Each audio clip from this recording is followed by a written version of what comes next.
dans mes filets. Oh ciel, oh disgrâce imprévue, oh misérable père, pauvre Géronte, que feras-tu? Que dit-il là de moi avec ce visage affligé? N'y a-t-il personne qui puisse me dire où est le seigneur Géronte? Qu'y a-t-il, Scapin? Où pourrais-je le rencontrer pour lui dire cette infortune? Mais qu'est-ce que c'est donc? En vain, je cours de tous côtés pour le pouvoir trouver. Me voici! Il faut qu'il soit caché en quelque endroit qu'on ne puisse pas le deviner. Oh là! Es-tu aveugle que tu ne me vois pas? Ah, monsieur! Oh, il n'y a pas moyen de vous rencontrer. Il y a 1 heure que je suis devant toi. Qu'est-ce que c'est donc qu'il y a? Monsieur, Quoi? monsieur, votre fils Eh bien, mon fils! est tombé dans une disgrâce la plus étrange du monde. Et quelle? Je l'ai trouvé tantôt tout triste de je ne sais quoi que vous lui avez dit ou vous m'avez mêlé assez mal à propos. Et cherchant à divertir cette tristesse, nous nous sommes allés promener sur le port. Là, entre autres plusieurs choses, nous avons arrêté nos yeux sur une galère turque, assez bien équipée. Un jeune turc de bonne mine nous a invités d'y entrer et nous a présenté la main. Nous y avons passé, il nous a fait 1000 civilités, nous a donné la collation, nous avons mangé des fruits les plus excellents qui se puissent voir, et bu du vin que nous avons trouvé le meilleur du monde. Qu'y a-t-il de si affligeant à tout cela? Attendez, monsieur, nous y voici. Pendant que nous mangeons, il a fait mettre la galère en mer. Et se voyant éloigné du port, il m'a fait mettre dans un esquif. Et m'envoie vous dire que si vous lui envoyez par mois tout à l'heure 500 écus, il va vous emmener votre fils en Alger. Comment diantre? 500 écus? Oui, monsieur. Et de plus, il ne m'a donné pour cela que 2 heures. Oh, le pandard de Turc m'assassinait de la façon. C'est à vous, monsieur, d'aviser promptement au moyen de sauver les fers un fils que vous aimez avec tant de tendresse. Que diable allait-il faire dans cette galère? Et ne songez pas à ce qui est arrivé. Va-t'en, Scapin. Va-t'en vite dire à ce Turc que je vais envoyer la justice après lui. La justice en pleine mer, vous moquez-vous des gens? Que diable allait-il faire dans cette galère? Une méchante destinée conduit quelquefois les personnes. Il faut, Scapin, il faut que tu fasses ici l'action d'un serviteur fidèle. Quoi, monsieur? Que tu ailles dire à ce Turc qu'il me renvoie mon fils et que tu te mets à sa place jusqu'à ce que j'ai amassé la somme qu'il demande. Monsieur, songez-vous à ce que vous dites. Et vous figurez-vous que ce Turc ait si peu de sens que vous allez recevoir un misérable comme moi à la place de votre fils? Que diable allait-il faire dans cette galère? Ne devinez pas ce malheur. Songez, monsieur, qu'il ne m'a donné que 2 heures. Tu dis qu'il demande 500 écus. 500 écus? Y a-t-il point de conscience? Vraiment, oui, de la conscience à un Turc. Sait-il bien ce que c'est que 500 écus? Oui, monsieur, il sait que c'est 1500 livres. Croit-il le traître que 1500 livres se trouvent dans le pas d'un cheval? Ce sont des gens qui n'entendent point de raison. Mais que diable allait-il faire à cette galère? Il est vrai, mais quoi, on ne prévoyait pas les choses. De grâce, monsieur, dépêchez. Tiens, voilà la clé de mon armoire. Bon. Tu l'ouvriras. Fort bien. Tu trouveras une grosse clé du côté gauche, qui est celle de mon grenier. Oui. Tu iras prendre toutes les hardes qui sont dans cette grande manne, et tu les vendras au fripier pour aller racheter mon fils. Monsieur, rêvez-vous, je n'aurai pas 100 francs de tout ce que vous dites. Et de plus, vous savez le peu de temps qu'on m'a donné. Mais que diable allait-il faire à cette galère? Oh, quelle parole perdue. Laissez là cette galère et songez que le temps presse et que vous courez risque de perdre votre fils. Hélas, mon pauvre maître, peut-être que je te verrai de ma vie, et qu'à l'heure que je parle, on t'emmène esclave en Alger. Mais le ciel me sera témoin que j'ai fait pour toi tout ce que j'ai pu, et que si tu manques à être racheté, il n'en faut accuser que le peu d'amitié d'un père. Attends, Scapin, je m'en vais quérir cette somme. Dépêchez donc vite, monsieur, je tremble que l'heure ne sonne. N'est-ce pas 400 écus que tu dis? Non, 500 écus. 500 écus? Oui. Que diable allait-il faire à cette galère? Vous avez raison, mais hâtez-vous. N'y avait-il point d'autre promenade? Cela est vrai, mais faites promptement. Un maudite galère! Cette galère lui tient au cœur. Tiens, Scapin, je ne me souvenais pas que je viens justement de recevoir cette somme en or. Et je ne croyais pas qu'elle dût m'être aussitôt ravie. Tiens, va-t'en racheter mon fils? Oui, monsieur. Mais dis à ce Turc que c'est un scélérat, oui, un infâme, oui, un homme sans foi, un voleur. Laissez-moi faire. Qu'il me tire 500 écus contre toutes sortes de droits. Oui. Que je ne les lui donne ni à la mort, ni à la vie. Fort bien. Et que si jamais je l'attrape, je saurai me venger. Oui. Va vite requérir mon fils. Oh là, monsieur! Quoi? Où est donc cet argent? Ne te l'ai-je pas donné? Non, vraiment, vous l'avez remis dans votre poche. Oh, c'est la douleur qui me trouble l'esprit. Je le vois bien. Que diable allait-il faire dans cette galère?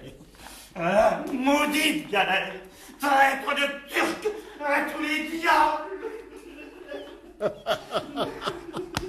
Il ne peut digérer les 500 écus que je lui arrache, mais il n'est pas quitte envers moi. Et je veux qu'il me paie en une autre monnaie la posture qu'il m'a faite auprès de son fils.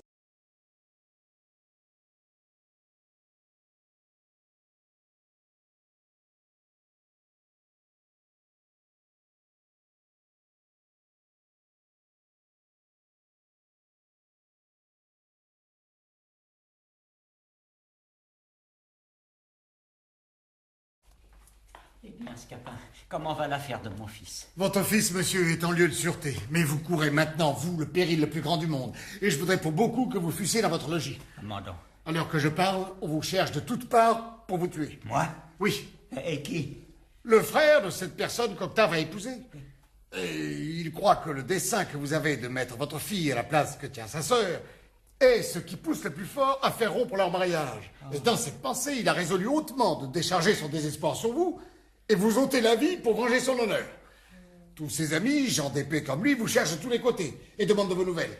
J'ai vu même de ça et de là des soldats de sa compagnie qui interrogent ceux qu'ils trouvent et occupent par peloton toutes les avenues de votre maison, de sorte que vous ne sauriez aller chez vous, vous ne sauriez faire un pas ni à droite ni à gauche, que vous ne tombiez dans leurs mains. Que ferais-je, mon pauvre Scapin? Je ne sais pas, monsieur. Et voici une étrange affaire. Je tremble pour vous depuis les pieds jusqu'à la tête et... Attendez. Non. Non. Ce n'est rien.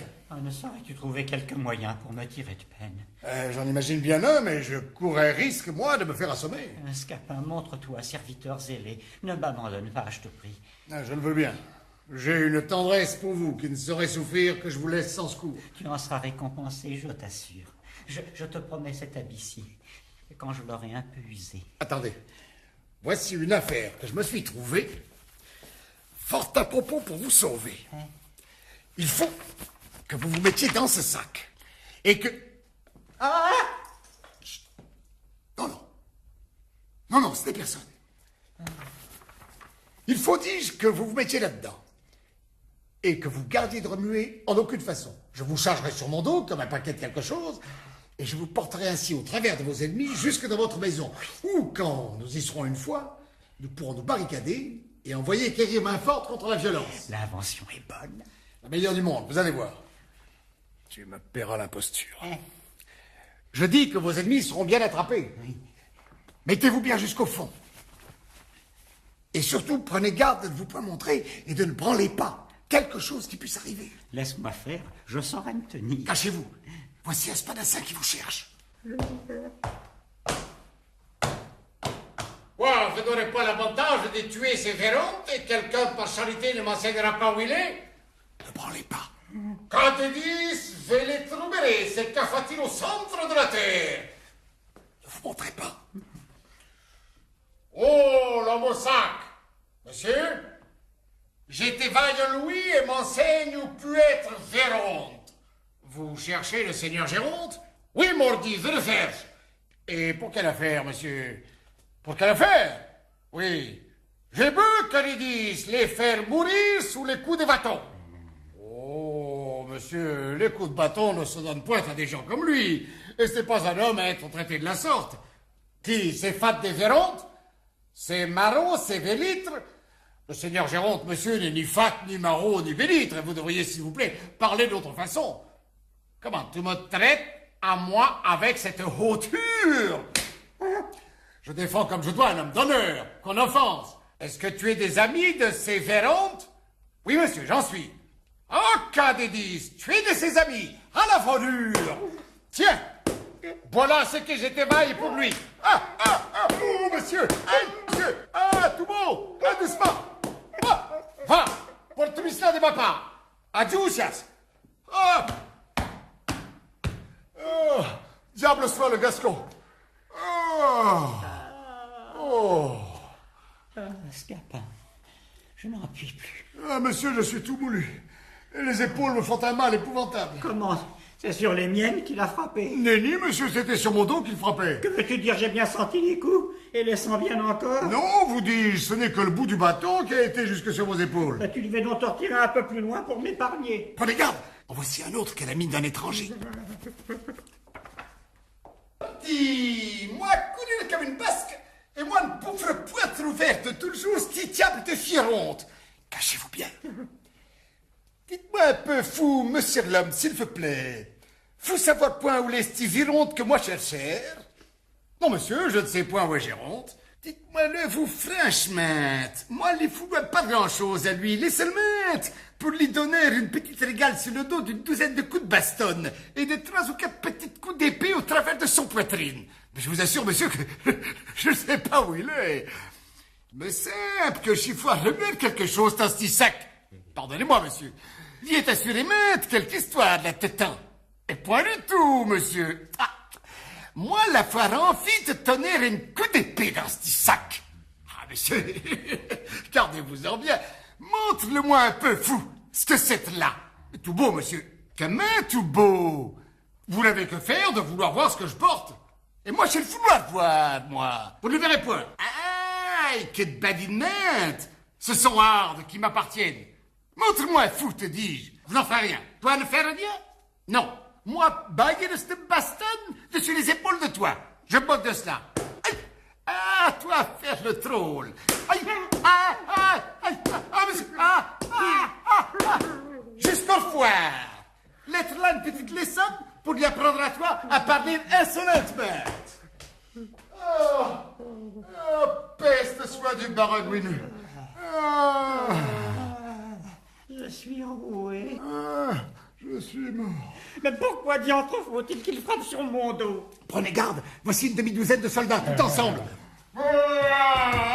Allons, tâchons à trouver ce Féronte, cherchons partout. Épargnons point nos pas, courons toute la ville. N'oublions aucun lieu, visitons tout, faisons de tous les côtés. Par où irons-nous? Tournons par là. Non, par ici. À gauche, à droite. Lady, si frère. Cachez-vous bien. Ah, camarade, voici son valet. Allons, coquin, il faut que tu nous enseignes où est ton maître. Messieurs, ne me maltraitez point. Allons, dis-nous où il est, parle. Hâte-toi, expédion, dépêche vite. Tout. Messieurs, doucement. Si tu nous fais trouver ton maître tout à l'heure, nous allons faire pleuvoir sur toi une ondée de coups de bâton. J'aime mieux souffrir toute chose que de vous découvrir où est mon maître. Nous allons t'assommer. Faites tout ce qui vous plaira. Tu as envie d'être battu? Je ne trahirai point mon maître. Ah, tu veux en tâter, voilà. Ah, oh un infâme, un traître, un scélérat. C'est ainsi que tu m'assassines.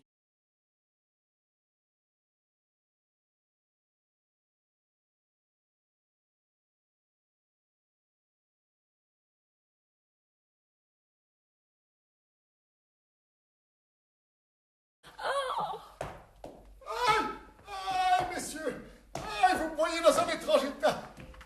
Je n'ai pas voulu mourir sans venir demander pardon à toutes les personnes que je puis avoir offensées.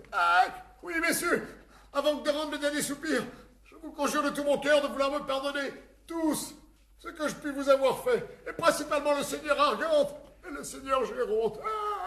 Oui, pour moi, je te pardonne. Va, meurs en repos. C'est vous, monsieur, que j'ai le plus offensé par les coups de bâton que... Ne parle point davantage, je te pardonne aussi. C'est une témérité bien grande à moi que les coups de bâton... Laissons cela. J'ai en mourant une douleur inconcevable des coups de bâton. Mon Dieu, tais-toi. Les malheureux coups de bâton que... Tais-toi, te dis, j'oublie tout. Hélas, quelle bonté. Mais est-ce de bon cœur, monsieur, que vous me pardonnez ces coups de bâton? Eh oui, ne parlons plus de rien. Je te pardonne tout, voilà qui est fait. Ah, monsieur, je me sens tout soulagé depuis cette parole. Oui, mais je te pardonne à la charge que tu mourras. Comment, monsieur? Ah, si je me dédie de ma parole, si tu réchappes. Voilà mes faiblesses qui me reprennent. Seigneur Géronte, en faveur de notre joie, il faut lui pardonner sans condition. Soit. Allons souper ensemble pour mieux goûter notre plaisir. Et moi, comme porte-bout de la table, en attendant que je meure.